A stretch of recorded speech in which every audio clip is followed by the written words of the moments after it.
Good evening, ladies and gentlemen. It's Sunday. You know what that means. Time for another WrestleMania rebooking video.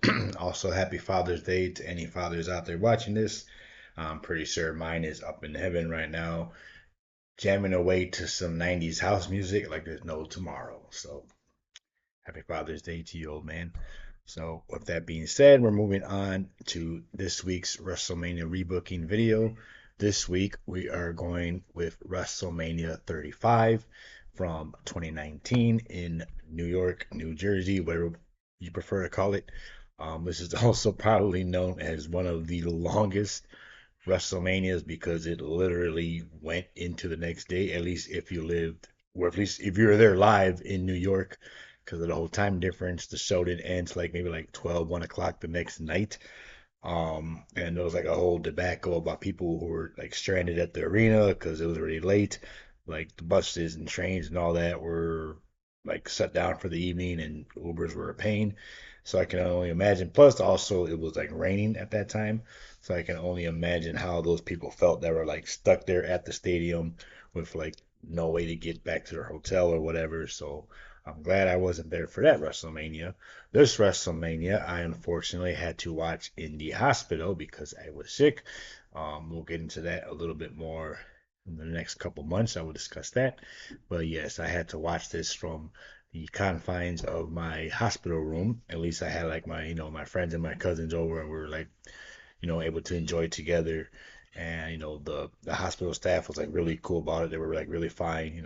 They were even checking in to see what the hell was going on in the show because they were like interested in everything.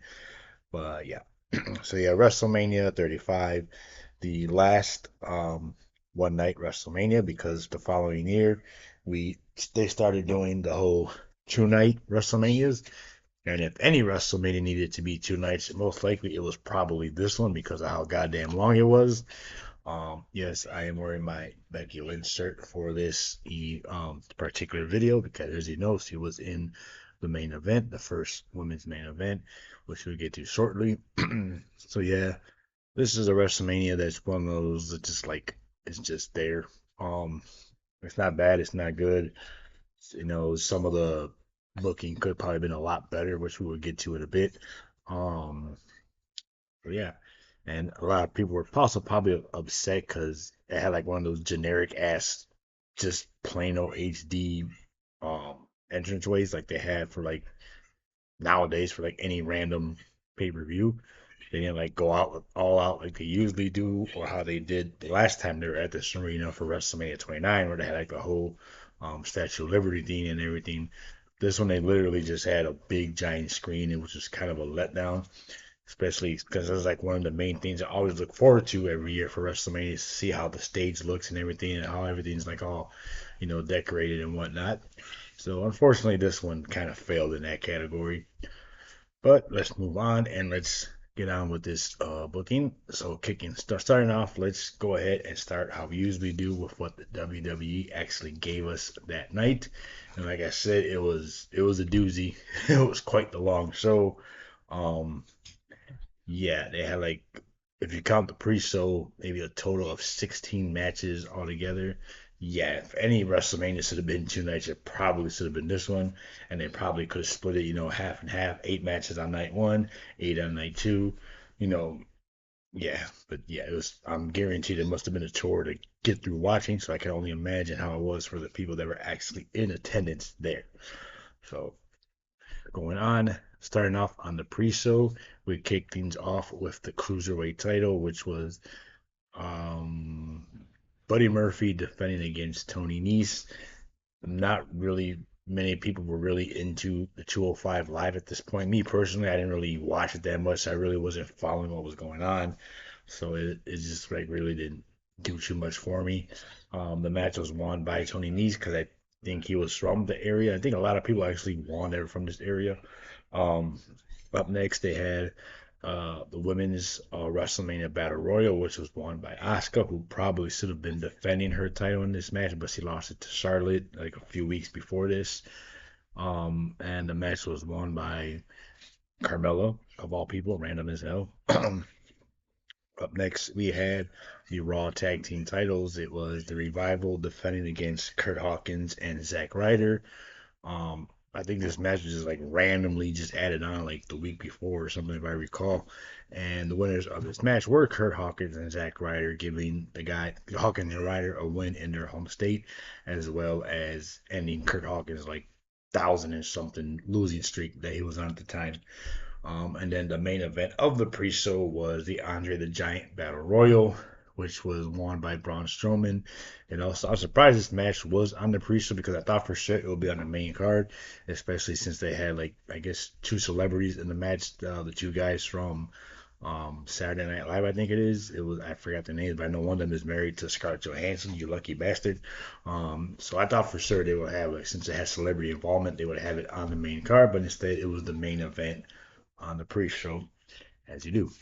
So, kicking off the main show, the show was hosted by Alexa Bliss, who was another of my personal favorites. She kicked off the match of Hulk Hogan coming out that back before he started getting booed for everything that he did. They were interrupted by Paul Heyman, who brought out Brock Lesnar to defend the Universal title against Seth Rollins. The storyline here was that Brock was upset he wasn't in the main event, so he wanted to go ahead and get his match out the way so he can get out of there. Seth Rollins won the match. It was a quick little like 3 minute brawl almost, and it was which was pretty standard for Brock Lesnar matches at this time. In both good and bad, in the good ways like this, and his match with Goldberg at the WrestleMania 2 years prior, and then bad like as we saw what he did with Kofi Kingston a couple months after this. So yeah, it was pretty much the normal with Brock Lesnar at the time. Unfortunately, we had to get used to it because what can you do? So up next was AJ Styles versus Randy Orton. Um, this match was when I first watched it. When I was watching it live on TV, I thought the people were booing it because the match was boring. Turns out they were booing it because the people in the stands could not see because the light was like bright as hell, and it was like obstructing their views. So they were like chanting to turn the lights off because they really couldn't see shit. And I mean, for the prices they probably paid for WrestleMania tickets, I would not blame them. I would have been upset too.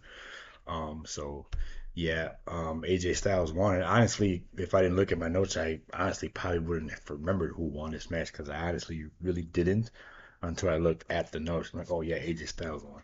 I thought for sure Randy would have won because I think Randy was a face at the time, if I'm not mistaken. It's been a few years. So up next, we had a fatal four-way for the SmackDown Tag Team title. It was the Usos defending against Sheamus and Cesaro, Rusev and Shinsuke Nakamura, and the team of Ricochet and Aleister Black, who had just debuted on the main roster from NXT like a couple months prior to this. So it was nice for them to have their WrestleMania debut so soon. If you really think about it, we don't really do that nowadays. Like if someone gets caught up from NXT, like in Royal Rumble time or February or anytime before WrestleMania, now they usually wait until after WrestleMania to like throw them into like a feud or anything like that. But around this time, they're just like, okay, well here they are. Let's just throw them out there. The match was won by the Usos. They successfully defended their tag team titles. Um, this probably could have been like a really big soul stealing match with the talent involved, but it was like 10 minutes long. And like I said, it's been a couple years since I've seen this, so I don't remember exactly how good the match was or not. Up next was Shane McMahon versus The Miz in a Falls Count Anywhere. The match was won by Shane McMahon. This is around the time when Shane was like getting the go away because he was doing the whole best in the world theme and he won that stupid trophy. And yeah, he was like a lot of crowd was like really didn't really want him involved in this. So then they had the whole thing with the Mrs. Dad getting involved, and then yeah, it was just led to a little funny little stare down between Shane and the Mrs. Dad in the ring with the whole fist beam and everything. Up next, we had a fatal four-way match for the brand new women's tag team championships. It was Bayley and Sasha Banks defending against the Iconics, Tamina and Nia Jax, and Natalia and Beth Phoenix. The women's tag team titles had just debuted a month prior at Elimination Chamber, and they were just finally, after like years of many of the women's wrestlers vying for them, and now they actually, they brought them back after having them like I want to say like way back in the 80s they had women's tag team titles, but that didn't really last long. So they were brought back in 2019. Bailey and Sasha Banks were the first champions. I was happy with that because Sasha Banks is my number one favorite. Unfortunately, they did not retain their titles, and they ended up losing to the Iconics. And I think it was after this that Sasha Banks actually took like a little sabbatical after this, and she didn't return until like I think the summertime when she came back with the blue hair and everything. Um, so yeah. Up next, we had the WWE Championship, which was probably the match of the night. Daniel Bryan defending against Kofi Kingston. This is when the Kofi Mania started, and like all the fans were like really, really behind Kofi Kingston. They wanted to see him, get that title match, and he had to go through all kinds of obstacles and challenges to get to this match against Daniel Bryan, which I think is really well deserved because he had been with the WWE about 10 years at this point. So I think if anyone deserved it to have that spot, it was Kofi Kingston. If they had split this show into two nights, I think that would have been the perfect main event for night one. It was so great, and it was kind of hard to like top that at this point in the card because we were like barely like only halfway through the show. So yeah, if they had split this into two nights, more than likely this would have been the perfect main event for night one. Up next was basically the cool down match. It was Samoa Joe defending the United States Championship against Rey Mysterio, who came to the ring dressed as Mysterio, but from Spider-Man. And it was like a pretty quick squash because Samoa Joe, I think, choked Rey Mysterio out in like less than a minute. So that match was like over. It was basically the cool down match for what we just saw between Kofi and Daniel Bryan. Up next, we had Drew McIntyre versus Roman Reigns. This was Roman Reigns' first match back since coming back from his remission after fighting leukemia. And it was at this time, like I said, I was always a Roman fan. I always liked Roman Reigns. I also always liked Drew McIntyre. And I always liked Roman, since his days in the Shield. But it was around this time where like I gained like so much more respect for him because at this time was when I myself had been dealing with leukemia and everything, and I was in remission at the time. And then when he announced that his leukemia had came back, I had just been released from the hospital like maybe like a few weeks before this happened, and so I felt like what he was going through, and when he came out and gave that speech that he was going away for a bit, yes, I got emotional and I cried a bit because, like I said, I had went through the same thing. Of course, my experience was probably not the same as his, but to experience something similar, same medical condition, it gets you. And yes, it did get me emotional. And then when he returned to say that he was in remission, I got all emotional again because, like I said, I had an understanding of what he went through, and it had made me gain so much more respect for him. Like it was like kind of like fate, pretty much, like a wrestler who I was a fan of going through the same thing that I was going through, this last few months and everything. So, and then I even got the Roman Reigns the leukemia shirt that he came out with at that time. Unfortunately, I still have it, but I don't really wear it too much because at the time when I ordered it, I ordered like a small size because of my reactions from like my chemo and everything. It caused me to like lose a lot of weight because I really couldn't eat too much because I like lost my taste buds and all that. So I lost like a lot of weight and I dropped down to a weight that I hadn't been since I was like in high school back in 2001. So like damn near 20 years ago. Um, so I had bought an extra small shirt for at the time. Now, of course, obviously I'm a lot, bigger than I was um uh 7 years ago. So that shirt really doesn't fit me anymore. But I still have it as a reminder, of the battle that did go through. And I will talk about that more depth, more in detail. Um, Not anytime soon, but it probably won't be until August that I will indeed make a video about that because that will be when the anniversary of my remission. So be on the lookout for that in the next coming months. But anyway, getting back to the show, Roman Reigns defeated Drew McIntyre. This was his first one-on-one match since coming back. He had mostly been in a couple of tag matches with the Shield before Dean Ambrose or John Moxley, as you may know him now. left the company. So this was, like I said, it was a big, they wanted to play safe with him to make sure, like he was still, good to go and everything. So yeah. Up next, we had Batista versus Triple H in a no holds barred match. This was basically both men. We didn't know it. Well, in a way, we kind of didn't kind of know at the time. This would be their last WrestleMania match because Triple H won. Of course, the match was like went on forever. And yes, I saw the unedited version live when Batista tripped getting into the ring. They edited it out like for the replay and everything. Um, of course, after this match, like a few days later, Batista announced his retirement, and then Triple H was forced to retire somewhat after because he had the whole condition, the problems with his heart condition and everything. So he was forced. He had like maybe like a couple more matches after this, but he was like pretty much forced to retire a couple years afterwards. So, speaking of retirement, up next was Kurt Angle in his retirement match against Baron Corbin. And of course, many people were not happy with this because they did not want, of all people, Baron Corbin to be the one to give Kurt Angle his final match. Everybody, and myself included, wanted it to be John Cena, who did not even compete at this WrestleMania. He did make an appearance, but he did not compete. But a lot of people thought it would have been full circle because Kurt Angle was John Cena's first opponent in WWE. Hi. Kurt Angle was John Cena's first opponent when he made his debut, so it would have been like for a full circle for John Cena to be Kurt Angle's last opponent in his retirement match. But unfortunately, we got stuck with Baron Corbin. Nothing against the guy. I did like his theme song. That's about it. But yeah, then of course Baron Corbin won because that's like one of the wrestling traditions. You lose your retirement match on the way out. But many That's people. so lame. You know what they should do? They Mhm. should have them win.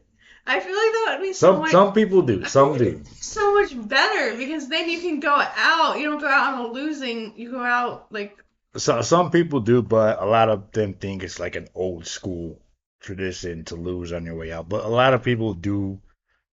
There are some people who have won their last retirement match.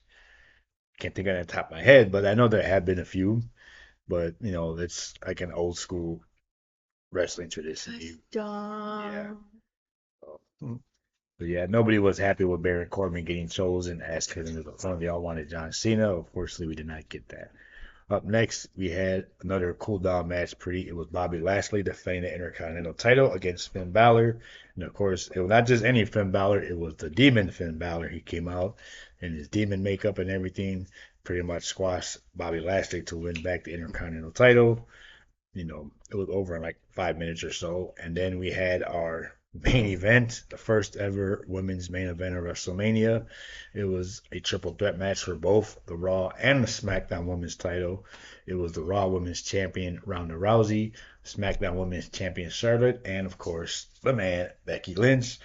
And I was like always a fan of Becky Lynch, but it wasn't until she got the character of the man when I like really became like a big fan of hers. So I was like really, of course, rooting for her. This is whole reason I got this shirt in the first place. So I was like really rooting for her to win the main event of WrestleMania. She did. Of course, it was like a little botched finish because the referee wasn't counting right or whatever. But at least you can say that she won the very first women's WrestleMania main event in WrestleMania history. And since then, there's probably been like maybe like two women's main events at WrestleMania.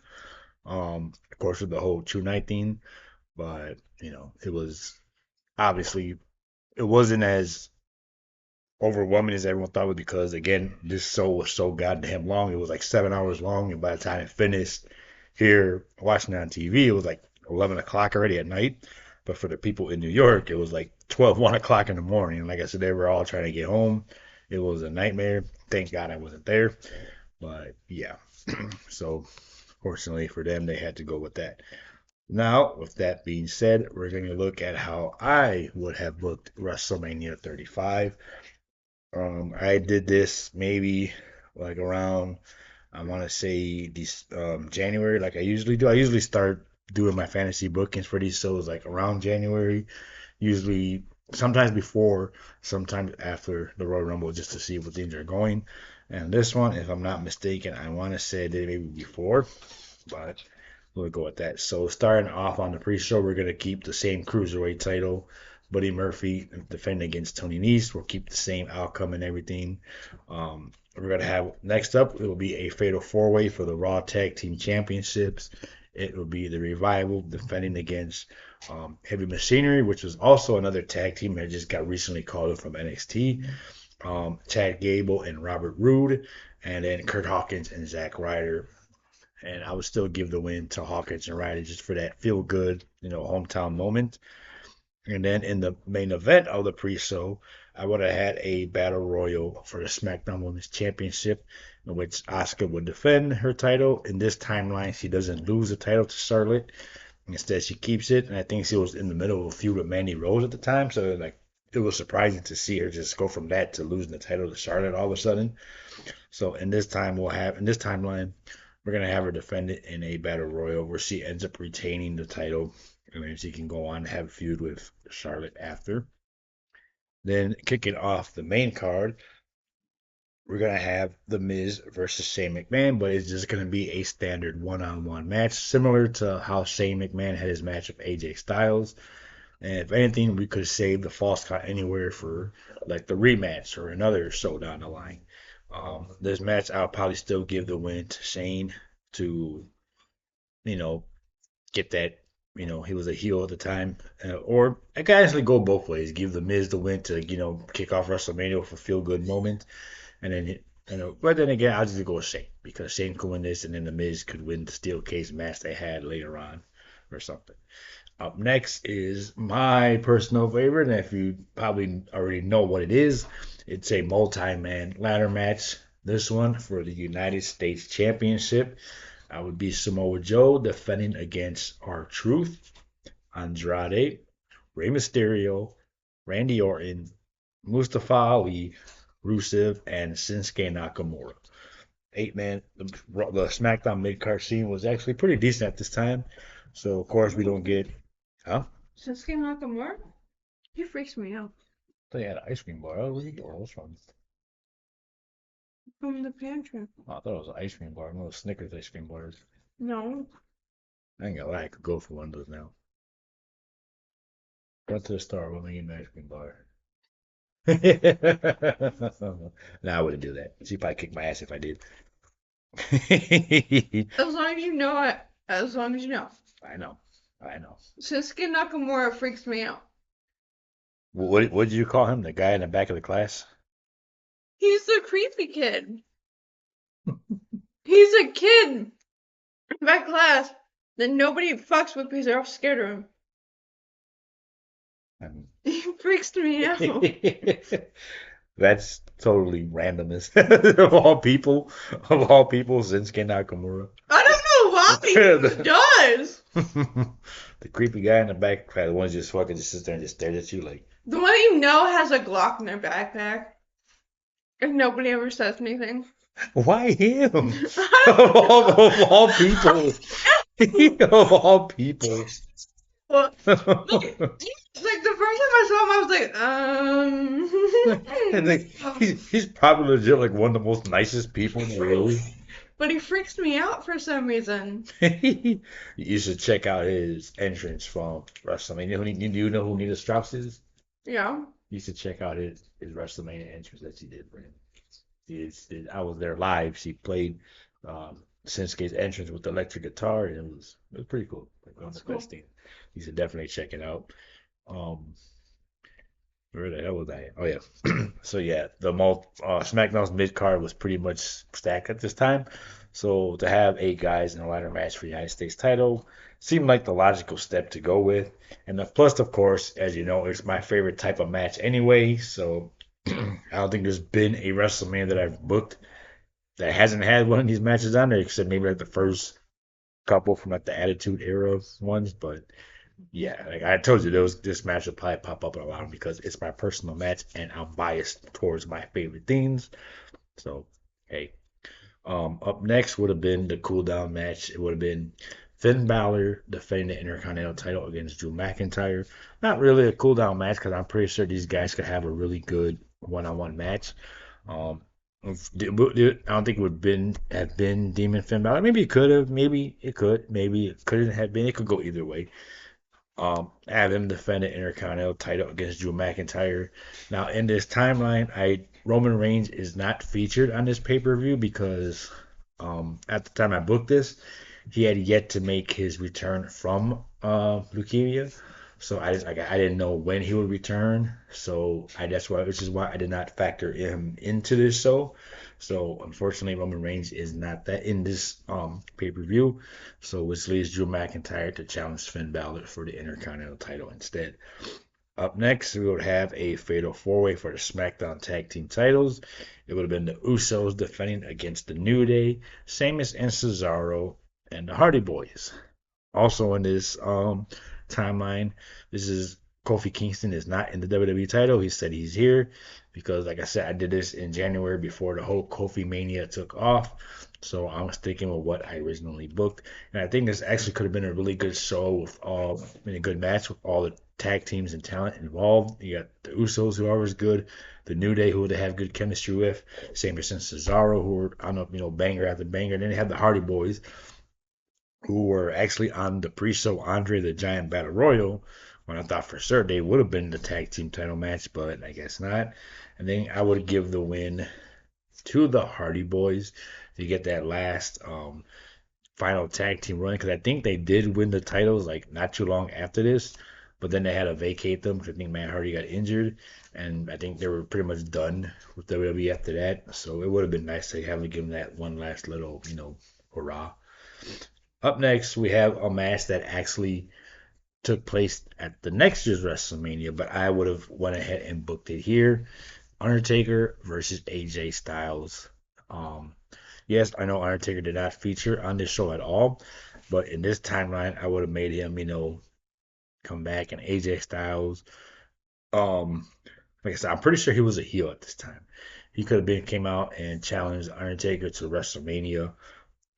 And write yourself, the Phenom versus the Phenomenal One.